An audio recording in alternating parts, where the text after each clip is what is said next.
Everybody around you is a teacher for you. If you're in a bad relationship right now, you are a student of how to have a better relationship.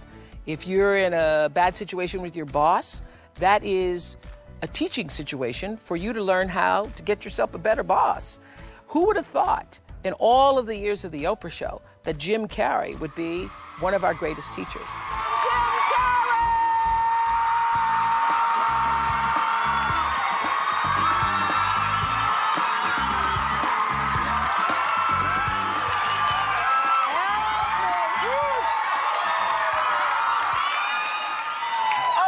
Okay. Obviously you knew somewhere inside yourself that you were destined to be famous, because I think it's really a marvelous thing, that visualization thing you did. Do y'all read about this or hear this? That you used to go up on Mulholland Drive and park every night and visualize seeing yourself as... Yeah, I would visualize, This is when you were broke and poor. You know, right, having directors interested in me and people that I respected saying, you know, I like your work, or whatever that is, and I would visualize things coming to me that I wanted or whatever. This was in like 1987, 85? Yeah. And I had nothing at that time, so it was like, but it just made me feel better. It made me, at that time, all it really was for me was kind of making me feel better. I would drive home and think, well, I do have these things, and they're out there. I just don't have a hold of them yet, but they're out there. Okay, so you would get this from what, self-help books or whatever? Yeah, self-help section. Self-help section. They've renamed it the Jim Carrey wing.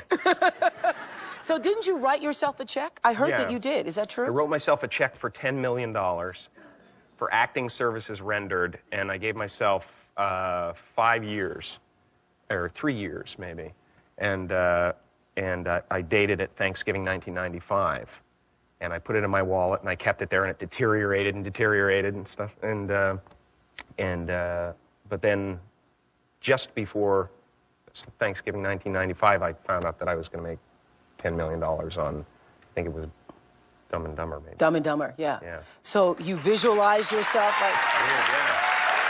Visualization works if you work hard. Yeah. Well, yeah, that's the thing. You can't just visualize and then, you know, go eat a sandwich.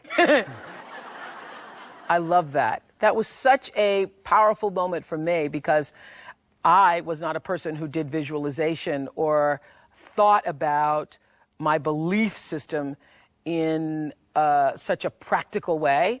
But I learned a lot from Jim Carrey on that show, and he is absolutely correct. If you can see it and believe it, it is a lot easier to achieve it. So thank you, Jim, for reminding us of that lesson. And it doesn't mean that for every person that writes the $10 million check that that's going to happen for you, because so many times people who do that process live in the space of wanting and resisting it instead of writing it, visualizing it, seeing it for yourself, and then letting it go.